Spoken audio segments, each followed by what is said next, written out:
आइए ललन टॉप अड्डे में मुलाकात करिए हमसे और सितारों के संग करिए सत्संग आमने सामने। 18, 19 और 20 नवंबर मेजर ध्यानचंद नेशनल स्टेडियम नई दिल्ली। रजिस्ट्रेशन फ्री है ललन टॉप ऐप पर।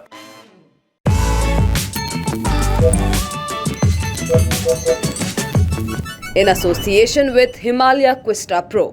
सेहत का ये एपिसोड आप तक लाए हैं हिमालय क्विस्टा प्रो वे प्रोटीन। ये बना है खास जड़ी बूटियों से जो मसल स्ट्रेंथ बढ़ाने और उसकी रिकवरी में मदद करता है। हिमाद्री दिल्ली की रहने वाली हैं और उनकी एक बेटी है जिसकी उम्र 11 साल है। अब हिमाद्री का कहना है कि उसकी आंखें अभी से कमजोर होने लगी हैं। उसे दूर का देखने में समस्या होती है, चीजें धुंधली दिखती हैं, आंखों पर जोर पड़ता है। वो जानना चाहती हैं कि क्या बिना चश्मा लगाए उसकी आंखों का इलाज किया जा सकता है। अब जब यही सवाल हमने डॉक्टर से पूछा तो उनका कहना था कि अगर आंखें कमजोर हैं या चश्मा लगाने की जरूरत है और ऐसे में इलाज ना मिले तो इसका बहुत भारी नुकसान हो सकता है। कई लोग कमजोर आंखों के लक्षणों पर ध्यान नहीं देते, इससे उनकी आंखों को भारी नुकसान होता है जो कभी भी ठीक नहीं हो सकता। साथ ही रोज की कुछ ऐसी आदतें भी हैं जो आपकी आंखों को कमजोर कर रही हैं। क्या है वो आदतें, जानते हैं एक्सपर्ट से। बच्चे क्या करते हैं, किताबों को या जो भी चीज़ पढ़ रहे होते हैं या मोबाइल कर रहे होते हैं, बहुत पास से वो देखते हैं। वो आंख में एक पैथोलॉजिकल मायोपिया बोलते हैं उसको, जिसमें एक negative number, minus number induce होता है, वो बच्चों में हो जाता है। और अगर बच्चे ठीक अपने पोस्चर ना करें पढ़ते हुए और सोफे पे लेटें, बिस्तर पे लेटें या लाइट कंडीशंस अच्छी ना हो, तो वो भी आंख के लिए बहुत हानिकारक होती है। अगर हम बच्चों से हट के एडोलेसेंट में जाएं तो जैसे जैसे हाइट बढ़ती है तो वैसे बहुत लोगों में चश्मे का नंबर आता है।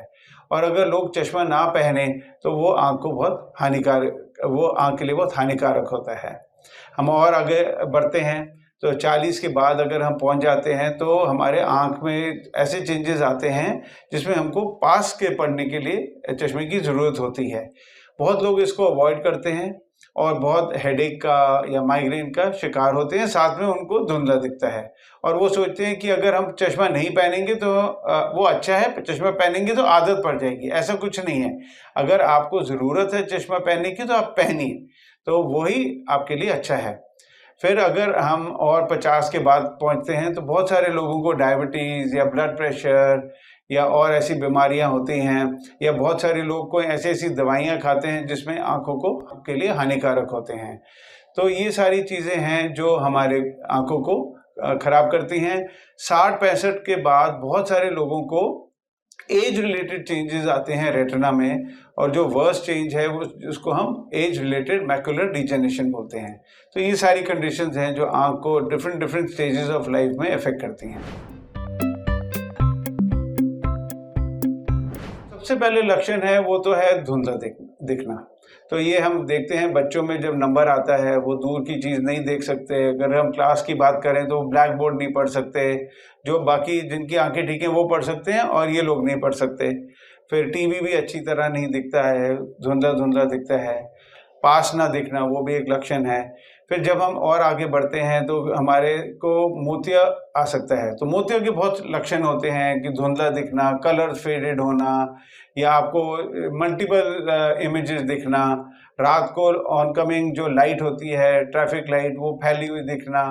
या एक इसका बहुत कॉमन लक्षण होता है कि अगर आप पहले 40 के बाद चश्मा यूज़ करते थे पढ़ने के लिए और अब आप देख रहे हैं कि आप बिना चश्मे के पढ़ सकते हैं, वो भी एक मोतिया का लक्षण होता है। जिस चीज़ पे हम नज़र डालते हैं वहाँ पर एक काला स्पॉट होता है, उसके आसपास दिखता है। तो ये डिफरेंट स्टेजेस ऑफ लाइफ में डिफरेंट लक्षण होते हैं। तो अगर आपको कभी भी कुछ भी ऐसा लक्षण हो और आप उस उम्र में हैं तो आप ज़रूर जाके जाँच करवाइए। तो इसमें अर्ली डायग्नोसिस का बहुत महत्व है।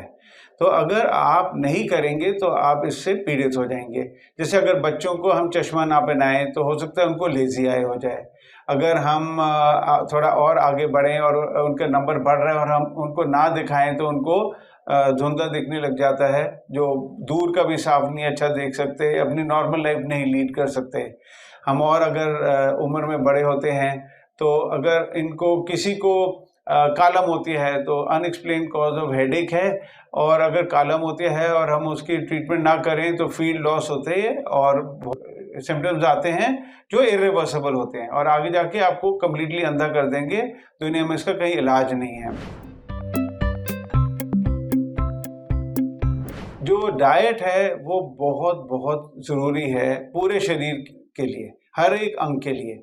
आंखें जो इतनी सोफिस्टिकेटेड चीज़ है हमारी बॉडी में, उसके लिए भी बहुत बहुत ज़रूरी है। तो अगर हम अगर डाइट की बात करें तो नॉन वेजिटेरियन और वेजिटेरियन के लिए मैं अलग अलग बोलता हूँ। Of course non vegetarian vegetarian भी खा सकते हैं। तो वेजिटेरियन में नट्स बहुत इम्पॉर्टेंट होते हैं, सिट्रस फ्रूट बहुत इम्पॉर्टेंट होता है, ग्रीन लीफी वेजिटेबल्स बहुत इम्पॉर्टेंट होते हैं, carrots are very very good for the eyes. तो ये डिफरेंट विटामिन्स और इन चीज़ों को प्रोवाइड करते हैं। नॉन वेजिटेरियंस के लिए फ़िश बहुत इम्पॉर्टेंट है जो आपकी आंखों को स्वस्थ रखती है। आपकी किन आदतों से आंखें कमजोर होती हैं ये तो आपने जान लिया, तो इन्हें अवॉइड करिए।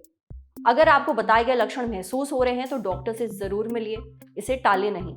अब बढ़ते हैं सेहत के अगले सेगमेंट की तरफ, तन की बात। जानिए क्या ब्रेस्ट फीड करवाने से ब्रेस्ट का साइज बढ़ जाता है।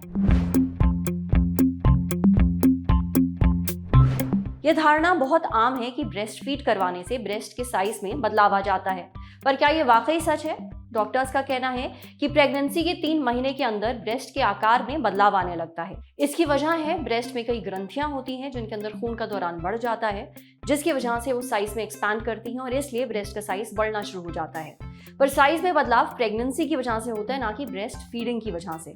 प्रेगनेंसी के दौरान महिलाओं के ब्रेस्ट का साइज 2 सेंटीमीटर तक बढ़ चुका होता है और कई महिलाओं में साइज 2 सेंटीमीटर से ज्यादा भी बढ़ जाता है। साथ ही ब्रेस्ट फीड करवाने से ब्रेस्ट सैगिंग की दिक्कत नहीं होती है जैसा आमतौर पर लोगों को लगता है। अगर आपको ये समस्या पहले से है तो आपको एक्सरसाइज करनी चाहिए और सही साइज का सपोर्टिंग ब्रा पहनना चाहिए।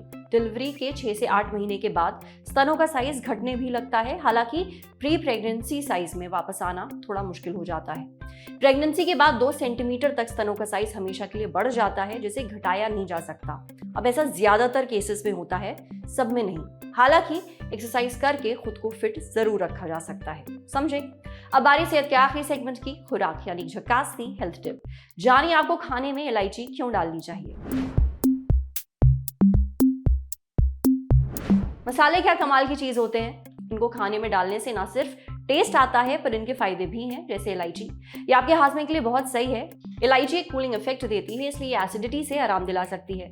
अगर आपको बदहजमी है, उल्टी आ रही है, पेट में दर्द है, तो भी इलायची काफी फायदेमंद रहती है। इलायची में होती है एंटीबैक्टीरियल प्रॉपर्टीज, यानी बैक्टीरिया से लड़ने की ताकत। इसलिए अगर आपके मुंह से बदबू आती है बैक्टीरिया के कारण, तो इलायची उसे कंट्रोल कर सकती है। इलायची को आप अपने खाने के साथ साथ चाय या कॉफी में भी डाल सकते हैं। इसे आप खाली पेट खाएं तो भी अच्छा है। आज सेहत पर इतना ही। अगर आप एक डॉक्टर हैं, हमसे कुछ शेयर करना चाहते हैं, तो जो ईमेल आईडी इस वक्त आपको अपनी स्क्रीन पर दिख रही है, उस पर हमें एक मेल भेज दीजिए। जाते जाते एक मजेदार बात सुनते जाइए। सौरभ द्विवेदी समेत पूरी ललन टॉप टीम से मिलने का मौका आपको मिलेगा 18, 19 और 20 नवंबर को दिल्ली के मेजर ध्यानचंद नेशनल स्टेडियम में जमेगा ललन टॉप अड्डा। इसमें साहित्य, सिनेमा, संगीत आदि से जुड़े तमाम कलाकारों को आप देख पाएंगे, सुन पाएंगे। लाइव ललन टॉप क्विज में सवालों के जवाब देकर इनाम जीत सकते हैं। एंट्री फ्री है, लेकिन आपको हमारे ऐप पर रजिस्ट्रेशन करना होगा। ऐप में सबसे ऊपर ललन टॉप अड्डे के बैनर पर टैप करिए। शुक्रिया। 3 साल के अंतराल के बाद एक बार फिर वक्त है आमंत्रण का। आइए मिलिए, क्योंकि शहर दिल्ली में फिर जमने जा रहा है ललन टॉप अड्डा। वो मौका जब स्क्रीन की सीमाएं टूटती हैं, हम वीडियो में दिखता कोई चेहरा बस नहीं रह जाते, आप किसी पोस्ट पर आए रिएक्शन का आंकड़ा बस नहीं रह जाते। अपनी शिकायतों, उम्मीदों, उल्लास और प्रेम के साथ चले आइए। पता है, मेजर ध्यानचंद नेशनल स्टेडियम, तारीख 18, 19 और 20 नवंबर। इंतजार सिर्फ आपका। ये लास्ट लाइन बहुत चीखी थी, जल्लू जल्लू लाना।